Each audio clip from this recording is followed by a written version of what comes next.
This is a time of taking in friendships, conversation, gaiety, wisdom, knowledge, beauty, holiness, and later, well, there'll be a time of giving out. This is Pints with Jack, Season 5, Episode 49, A Severe Mercy Month, Part 2.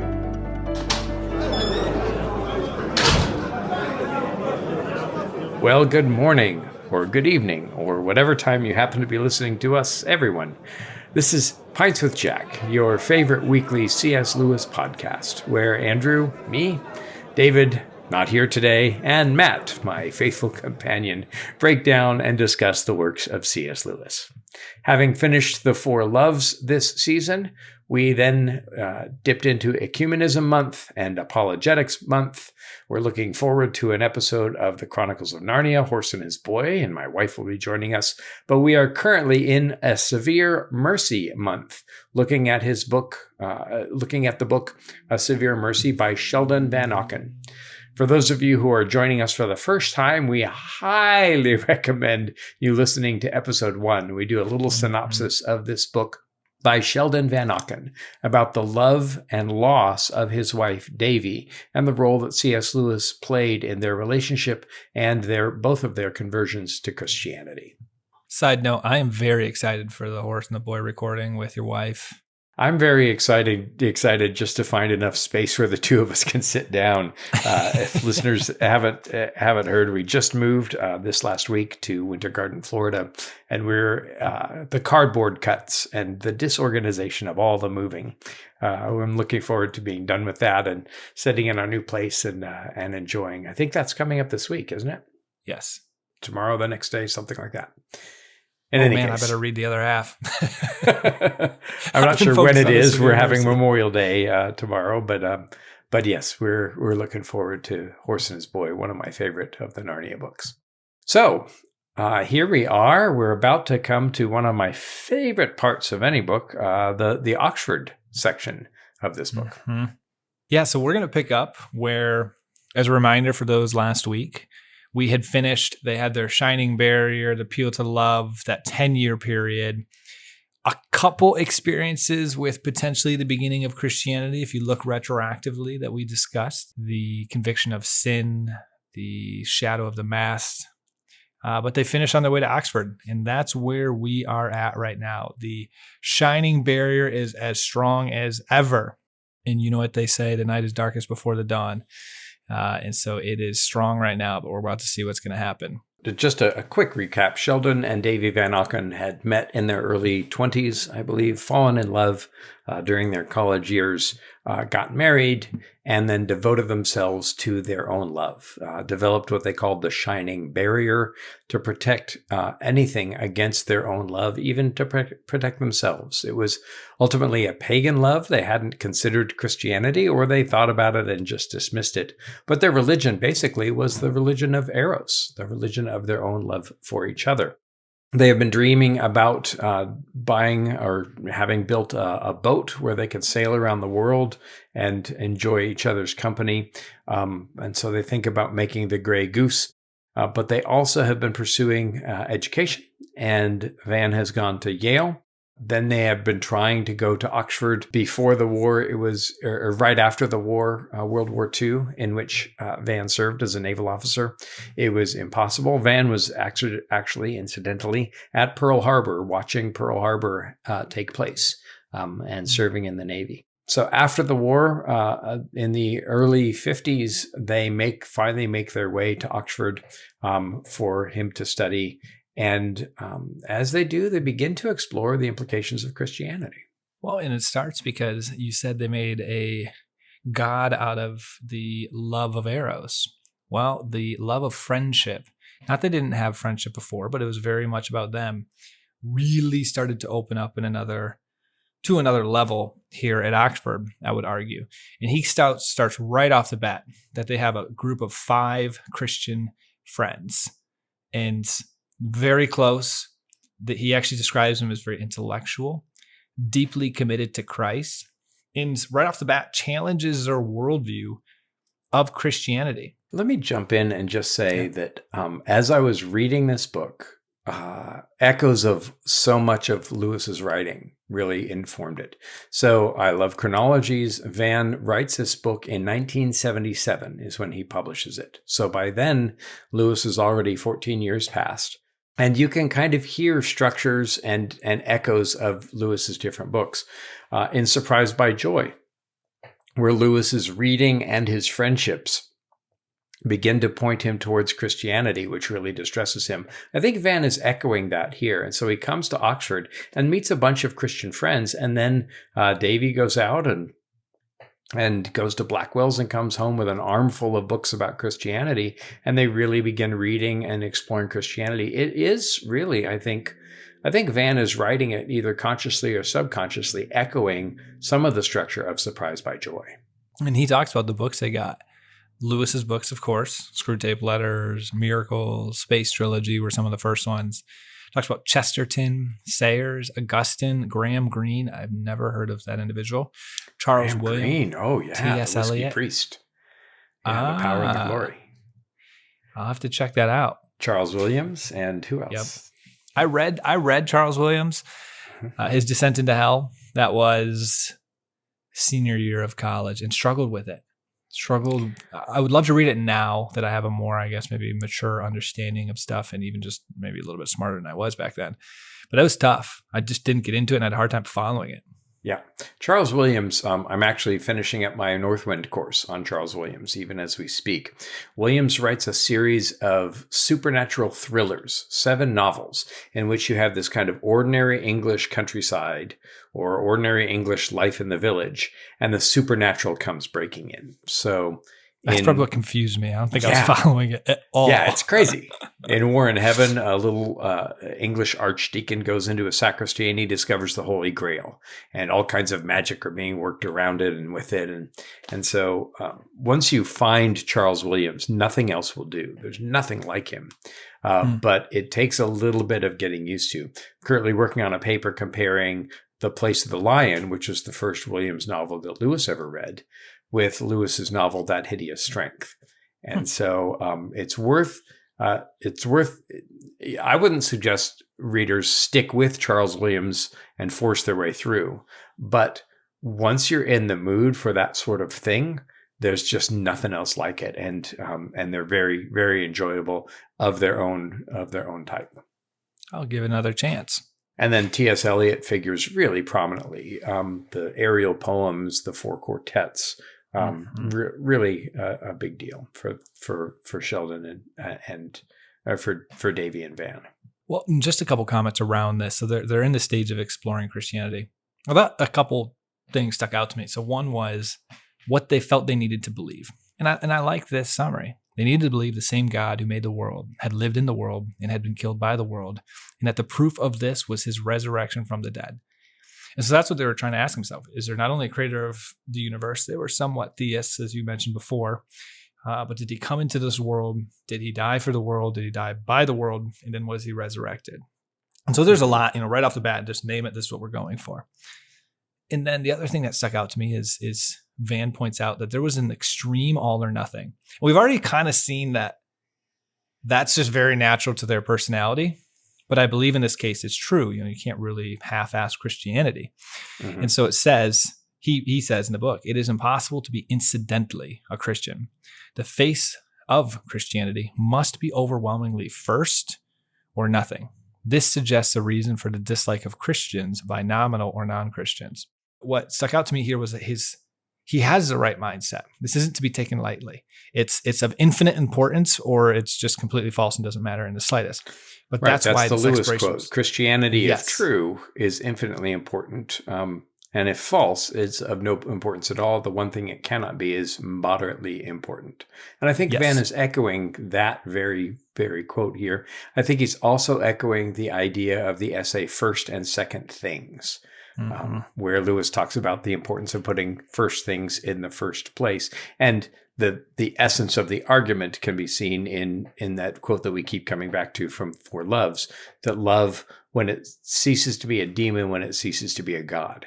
When a secondary love takes the place of the primary love, then it will twist and go bad. And so Van, I think, is really showing overtly and implicitly where he has read his Lewis. Well, and I want to ask Pastor Lazo a question of newly ordained. The all or nothing. I mean, that's intellectually, that's very true. I mean, you need to fully surrender and give your life to Christ. But we all somewhat know that it's tough to give all of yourself because of our sinfulness, our brokenness, where we're at in the journey. But maybe you could say that we're giving all we can at this stage, but you could also argue that's an excuse. So I guess my question for you is, how do you judge, and that's a terrible word to use, judge, but how do you judge or evaluate for your own life, I am giving it my all, or all I can give, even though I know, like, almost like if it's enough. But that's difficult too, because it's like winning over God's love. I'm doing enough, which that's dangerous. But you also don't want to just pretend that that's a question you shouldn't ask yourself, because you do need to value your life and ask, is God number one or is he number two? Is he number three? What things are ahead of him?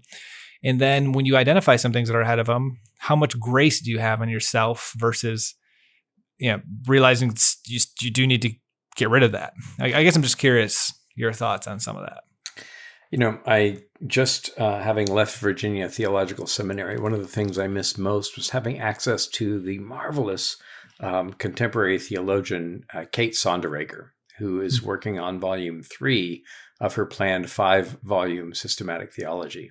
But one of the things she talks Lewis about, or just in general? No, she's doing a systematic theology. She's doing books about the doctrine of God. Gotcha. Right. And so she's writing a book about Christ, writing a book about, she wrote a book about the Trinity. One of in I think volume 2 of her systematic theology, she talks about the current greatest sin of contemporary culture. And what do you think that is? If you could name one thing that's the sin of the current culture. I feel like it's being too forgiving of yourself. Her greatest sin that she addresses is idolatry. Oh, I could see that. Yeah. And if we think of idolatry, not about me setting up an Asherah pole outside of my room, but idolatry as me giving priority and time and thought and care and worship to anything that is in my image or the work of my hands, rather than the image of God, which is Christ, and the work of God's hands. And so idolatry is fundamentally never true. There are no other gods but God. But idolatry is me worshiping the created things in the place of the Creator. And that's something that God will not have. And so even the shining barrier becomes, I think, and this is me putting terms in it that I don't think Van really talks about, I think it's becoming idolatry for him. And this is what Lewis says about this all or nothing in Mere Christianity. From the chapter, is Christianity hard or easy? The Christian way is harder and easier. Christ says, give me all. I don't want so much of your time and so much of your money and so much of your work. I want you. I have not come to torment your natural self, but to kill it. No half measures are any good. I don't want to cut off a branch here and a branch there. I want to have the whole tree down. I don't want to drill the tooth or crown it or stop it, but have it out. Hand over the whole natural self, all the desires which you think innocent, as well as the ones you think wicked, the whole outfit. I will give you a new self instead. In fact, I will give you myself, and my own will shall become yours. And so this is the all or nothing that they begin to see with Christianity. And this is what Van, I think, in retrospect, is discussing here, that Christ demands all of us. Well, this actually fits nicely, because the next part that I was going to highlight was he goes in a period, Van does, where he starts corresponding with Lewis, throws a letter to him, thinks nothing's going to come of it, doesn't expect a response, and before you know it, starts a relationship going back and forth with some. In one of the letters he writes to him is the toughness of humility. Like, what if this Christ is true, what it will mean for his life. Like, he has no false idealism. Ironically, he has a huge idealism towards romantic love. He does not have an idealism towards what Christianity is. He knows what it will ask of him. And he says this, and he's writing this to Lewis. Your point that Hitler and Stalin and I would be horrified at discovering a master from whom nothing could be withheld is very strong.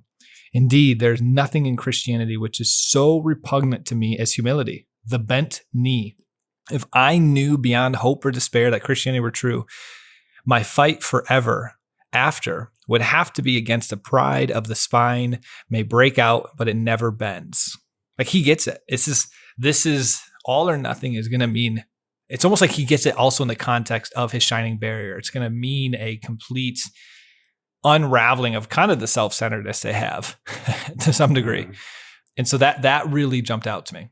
Well, and this quote, the spine may break, but it never bends. Remember that Lewis in Weight of Glory in 1942 says that the burden of my neighbor's glory should be placed upon my own back, and the backs of the proud will be broken. And so this is an echo. This is Van Auken echoing his well-read Lewis, that we have to think of others as better than ourselves. Oh, and the back of the proud broken, by the way, that just made me jump out to the question that I had actually just asked you a bit of giving it your all or not. The back of the proud person trying to attempt to give it them all will be broken. But when you humbly come to Christ saying, I give you my all, even though I can't, I'm broken, I have my own ways. It's like he will actually then take your all from you in a good sense. And like, maybe that is the answer to my question. I'm sitting here trying to think through how do I do it? And with my pride, and I want to make sure I'm giving my all. And it leaves no room for Christ's grace to help me surrender my ego. And I feel the weight of that. Yeah. And even the inclination to surrender the ego is Christ's grace. And you find that in, of course, that marvelous band, Lee Nash and Sixpence None the Richer. The song Kiss Me. And no, Andrew, I do not know what those are. Yes, but I appreciate the assumption that I do. Yeah. It's in, I heard Lee Nash play it. And she said, and in the milky twilight. Yeah. She said that I was taking a stab in the dark. It's just I didn't even think that was remotely the same one. Yeah. No, that's the one. Right, but the band is called Sixpence None the Richer, and it comes from a phrase in Mere Christianity, where Lewis says that we can't give anything to God because even our giving to God is on loan from God Himself, and no man but a father may be well pleased if his child says, "Daddy, give me sixpence so that I might buy you a gift."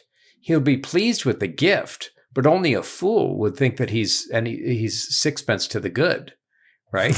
It cost him sixpence just for us to give him our gift. The grace of Christ, and here, and it's fun for me to watch you grapple with that, because in some ways that's at the core of one of the really good Reformed doctrines. This is at the heart of Calvinism. It's total depravity that we can't do anything to give to God, because there is no good in us unless God puts it in. Mm-hmm. I've been trying to go find the book where I had read this. I found my little paper on it, but with Augustine, cooperating grace, that idea that we're everything is grace, we're saved by grace, and even the coming to faith is a grace. Like it's, but we do have to cooperate. But there's I remember the very first time I read that, and it's very similar. Like you can't even claim our saying, I love you, Lord, or coming to Christ without His grace in the beginning. Yeah. Well, and it's grace. If grace is a gift, even the gift to draw breath, to have speech, to have a mind that can conceive of it, it all goes back to Him. And so, yes, this kind of self-abandonment, this humility, this giving up of self, it's tough. But then that's part of what I love about Lewis. I mentioned in the last episode, speaking at St. Cecilia's Church a couple of weeks ago in Houston, my talk was called Door or Doorway. So I think that Lewis is a door, an object worthy of study, but he's also a doorway through whom we can walk to find other authors, other ideas, and ultimately Lewis should serve as a doorway to Christ. But for me, he's a doorway to Tolkien and to Chesterton and to MacDonald and to so many friendships. He was a doorway to my marriage. But as a door, he's also an object worthy of emulation. And that's what saints are to a certain degree, doors and doorways. And this humility for somebody who is so arrogant and so smart is, I think, a real deliberate act on Lewis's part. And I think it's his first letter to Van Auken after Van Auken converts to Christianity. So he begins corresponding with Lewis and telling him about a spiritual journey. And Lewis has some wonderful and humorous and humble things to say. There are 18 previously unpublished letters by Lewis in A Severe Mercy. And those are the first letters that were, outside of copyright, that it's, that you can freely, quote from without paying for it. As Van Auken's about to convert, Lewis says, "I think the Holy Spirit is after you. You're in the meshes of the net, and I don't believe that you shall get away." And then once he converts, Lewis concludes his first letter to Van Auken. And this is Lewis in 1951. He's about to end up his time at Oxford. He's incredibly busy. Minto is dying. It's just a difficult time for him. But as soon as Van Auken converts, Lewis writes him back by return of post, and he concludes, "Blessings on you and 100,000 welcomes. Make use of me in any way you please, and let us pray for each other always." Here's this preeminent scholar saying, "Make use of me any way you please." And that phrase is so convicting to me. How often do I think that I'm better than this one or that one, or that one's this answer to an email or this gift is not the best use of my time? Walter Hooper said that Lewis's motto was, "When in doubt, give more," or "When in doubt, answer the letter." And so make use of me any way you please, I think, is the outward working of the inward humility to which Lewis challenged himself. And that's something that Davy and Van, especially Van, really grapple with. Well, and that flows right to the next part of this. They're wrestling with this. There's a few initial letters with Lewis pre-conversion, and then the conversion happens.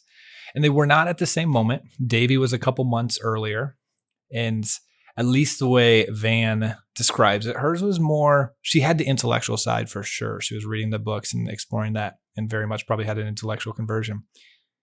But he draws her back to that sin painting, the conviction of sin, the pain, that there was just something emotional too, like a need that she was experiencing with that brokenness that really drew her to Christianity in a way that Van didn't feel as much. His was very much more the intellectual one. So there's a couple month period where they were not overlapping with that. He didn't fake it. He tried to genuinely give himself, and then the next day realized, nope, I'm not ready. So kind of came back. But when he did, this was very pivotal to me when he describes his. So for him, because mine was much more the intellectual side too, he wrote Lewis a letter, and he really wrestled with the fact that he was having a hard time. He thought Christ was probable, but wasn't proven. And so he found that there was still this gap that he could not close. He couldn't jump forward.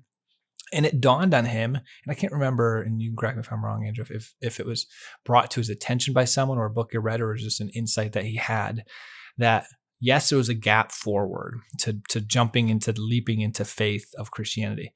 But he turns around and he realizes there's a bigger gap backwards to going and rejecting Jesus Christ. And so it wasn't a binary choice of jumping forward or not jumping at all. He needed to either jump forward or jump backwards. And one gap was much smaller than the other one. And so I remember when I read that, because I mentioned to you when I had read Mere Christianity, it didn't convince me yet of Christianity, but there's a truth and a beauty here that I was drawn to, and it got me on this exploration. And you could argue my true surrendering didn't really happen until maybe right after college when I was in San Diego. There was an intellectual ascent that was occurring in my senior year with a theology minor. But that realization really helped me, kept me going forward, realizing, yeah, I've read enough. I've read stuff on the atheistic side that it would be too hard. I wouldn't be able just to stop this journey. I guess for me, it kept me going because I was like, I can't stop, because stopping isn't the same thing. You need to turn around and go backwards, or you need to continue going forward. And for me, it was like, well, I can't envision myself going backwards. I've read too much. I've seen too much intelligence to this, too much beauty to this, too much rigor to this. It's been tested over thousands of years, and it just really, it kept me going. I hadn't ever thought about it in these terms, and it's an imperfect analogy, and so I don't stand by it. I haven't thought it out, but that never stopped me from speaking it out. No surprise to anyone. People often talk about, oh, well, you've made the leap of faith, and I can't make a leap of faith. I need to be convinced by reason, and it's too far a jump for me. This Kierkegaardian phrase that I think is highly misunderstood, and it's glommed on by people who don't believe as to feel superior. Well, you're just more credulous than I am, and you're less thoughtful than I am, is sometimes the attitude behind that.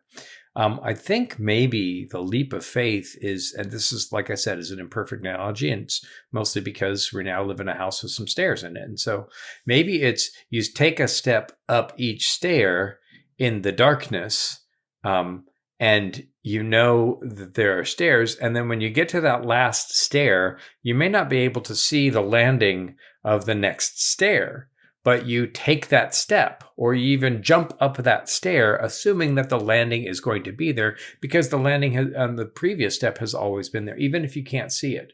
So the leap of faith forward is a much smaller step than, like you said, and like Van says, the leap going all the way back down. Yes. And so I wonder if maybe the answer to people who are afraid of the leap of faith is to say, don't take a leap of faith, but let's examine the evidence. Let's examine the resurrection. Let's examine the historicity. Let's examine the documents. And is it reasonable to believe in Jesus? And, Lewis said that his conversion to theism was, as far as he understood it, entirely a rational process. Right? And people can go a far way down that rational process. It's not like I have to just go from disbelief to believing it all and jumping, and I can't do that because I'm too sensible. That's not it at all. If somebody says they're not willing to take the leap of faith, great, don't take the leap of faith, but like you were saying, take all of those steps intellectually if that's the way that you have to go. I think that Davy, I'm not sure if maybe Davy had more time with her books and on Christianity, and Van was studying at Oxford. I'm not sure what made her willing to take that step. I do, though, kind of sympathize with Van, because I swooned over the love of the first half of the book. And then when Davy abandons this, when she embraces the separateness, when she commits herself to Christ before Van does, it seems like such a violation to me, because they had decided not to do anything apart from each other. But of course she has to say yes to God. So I think that's maybe more of the leap, and it's troublesome in the book. And I can't wait until part 3 of this conversation. Interestingly enough, which is a lot of her death and post-death, but we're going to get to talk about the beauty of Davy. I feel in this middle part, you actually don't get to see or experience quite as much of her saint-likeness, her holiness, her devotion, her all in, her commitment to Christ. I mean, you just briefly alluded to there of, we just had a person who has lived her 10 years before, shining barrier, all or nothing for this. And then right when she comes to believing in Christ, kind of gave that up. It wasn't spoken of, and we will actually talk about, there's a bit of a transition period with that, where it was kind of unspoken that this appeal to love might be gone and the shining barrier, but how quickly she was for truth. And I actually think there's a grace to that, how I would have sympathized if there was a couple years of a transition period or dying to that old self, but it was like, oh, Jesus is true. I'm called to do this. Done. I mean, incredible devotion and commitment that she had. So, and I think that bothered Van. One of the things that delighted me, but even then, when I first read it, I found it a little extreme. Van has a couple of pages where he talks about how they could be in constant communication with each other, even during a party. They had signals, they had key phrases. Yes. They didn't even have to look at each other. And they had this, so even in their social events, and he relates this one incident where he glances at the candlesticks or she glances at them, or they're on the mantelpiece. And it's a party, they've got friends over, and she's just in the middle of a conversation. She glances at the candlesticks, and then Van gets up and goes and lights them. And that's how in sync they are. Right? They know each other, and they have developed this whole language of symbols and signs even if they weren't in physical or eye contact. They just were aware of each other. And to me, that seems a little obsessive now, A or little bit. a lot obsessive. But it's the end of exactly what they are trying to do, to be connected with each other, even in a room. So for them to be that clearly connected, and then David to just go, yeah, okay, I'm a Christian now, and I'm going off to church. And so Van puts himself in a really dangerous position where he begins to be jealous of Jesus. Well, God will have no rivals, and God is a jealous God. And if you're jealous of God and God is jealous for God, who's going to win that? And so that becomes this real trouble. But that part of that is that she allowed the invasion of the shining barrier. Well, and I'm jumping a couple of things here, and we can potentially jump backwards, but we're in post-conversion now. They've committed themselves. Davy maybe a little bit more all in than Van at this stage. But I wanted to ask you this question. How would you reconcile the shining barrier, the appeal to love, that paganism to Christianity? Because you somewhat just touched on it a bit of how part of it is not reconcilable. But then part of it is, like, I think I was just trying to think through how their early life really led them to this, honestly, how there was Christianity. We will see this later when Van says, heaven and hell are retroactive. You can almost retroactively see Christianity in their life, in their shining barrier, in their appeal to love. But it was just bits and pieces. There was also other stuff mixed in there. Yeah, I think the reconciliation of the shining barrier, for me, it reminds me of a conversation I had with a friend from work. Oh my goodness, 20 years ago, more, 25 years ago, perhaps. And we had a book group. We were reading Miracles. I was kind of doing it apologetically. I invited people whose minds I admired, but who weren't Christians, to read this book. And I was hoping that they would see the truths of Christianity. And I remember him asking me, well, I'm an artist. Should I pursue my art, which I love and believe in, or should I really pursue Christianity, which I don't hold to, and it's against my philosophy?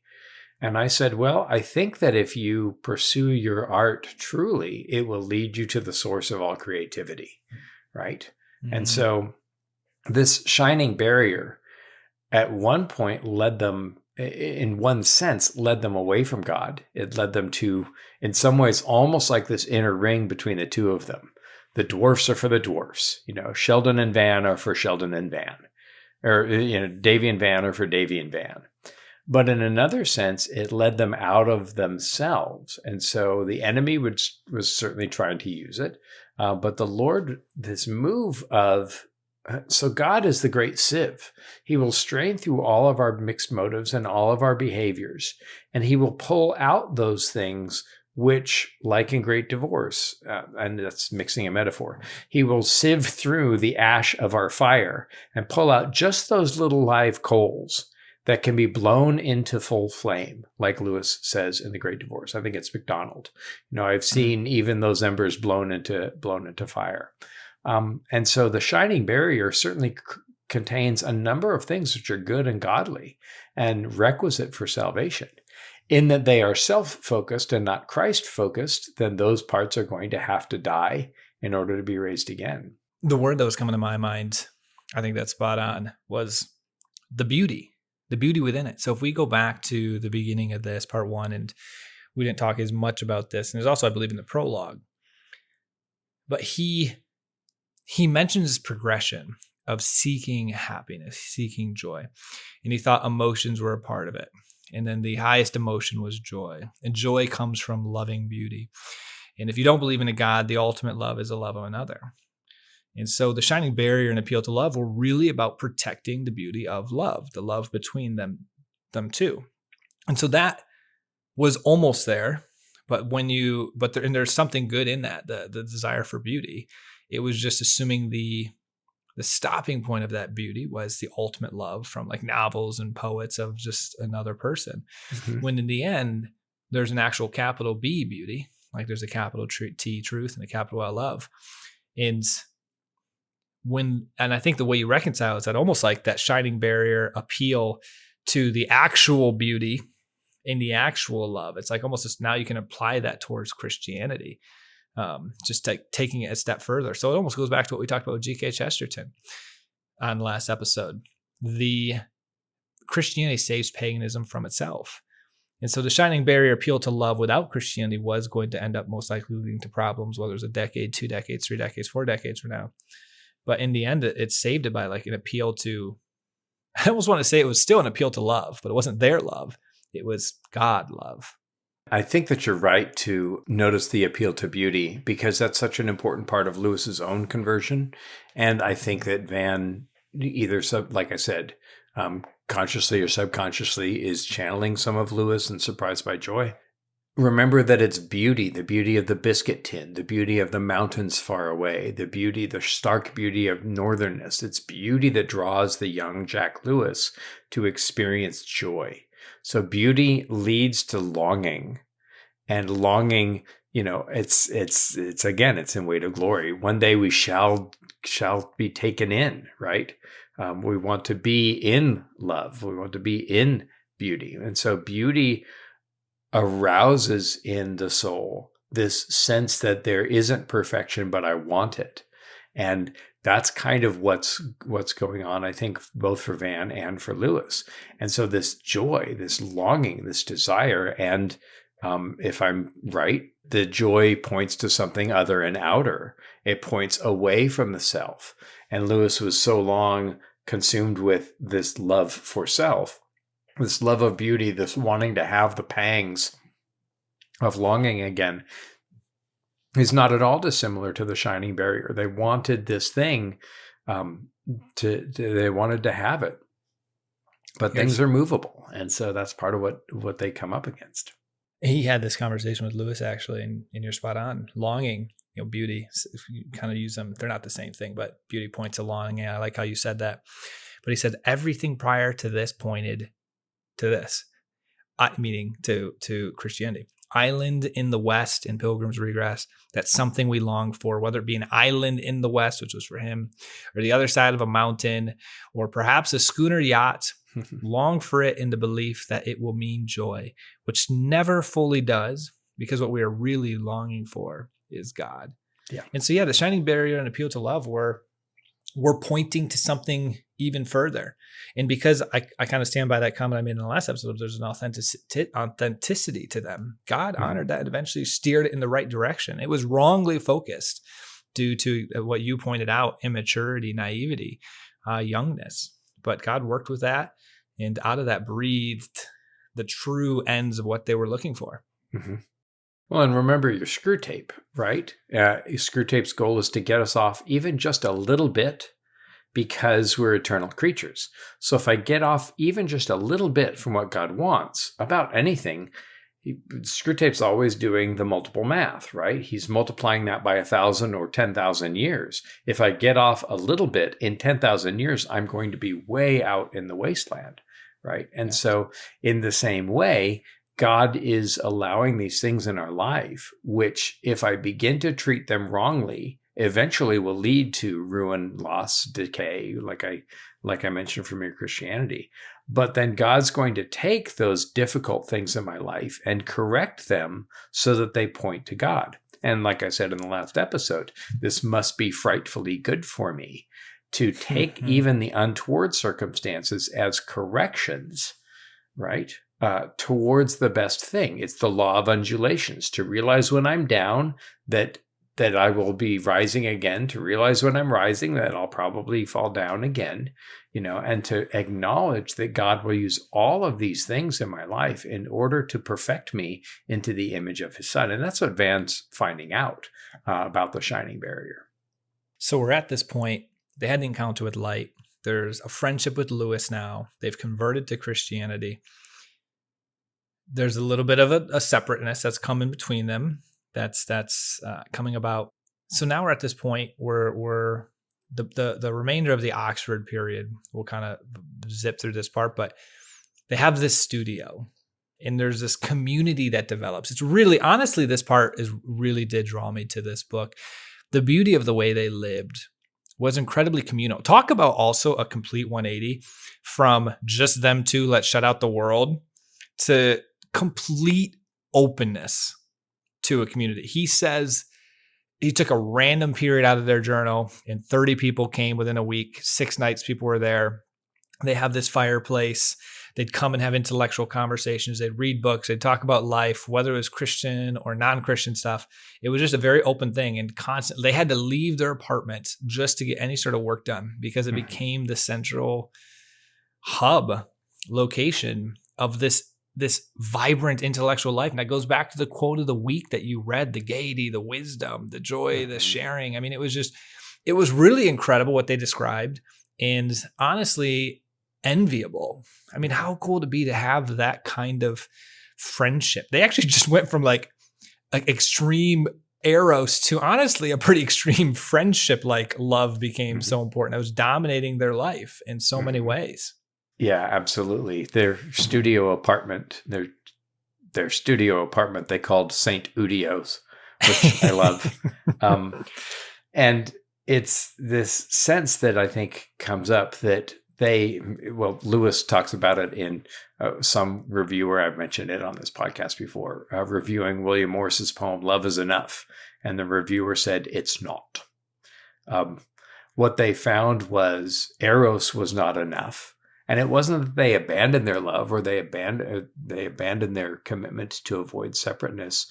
But in Oxford, they met such a great circle of friends. And I think that what they were experiencing there is a little bit of maturity. They're in their late 20s or early 30s, I believe, at this time. And you may want more than just eros, even if your eros partner is your best friend.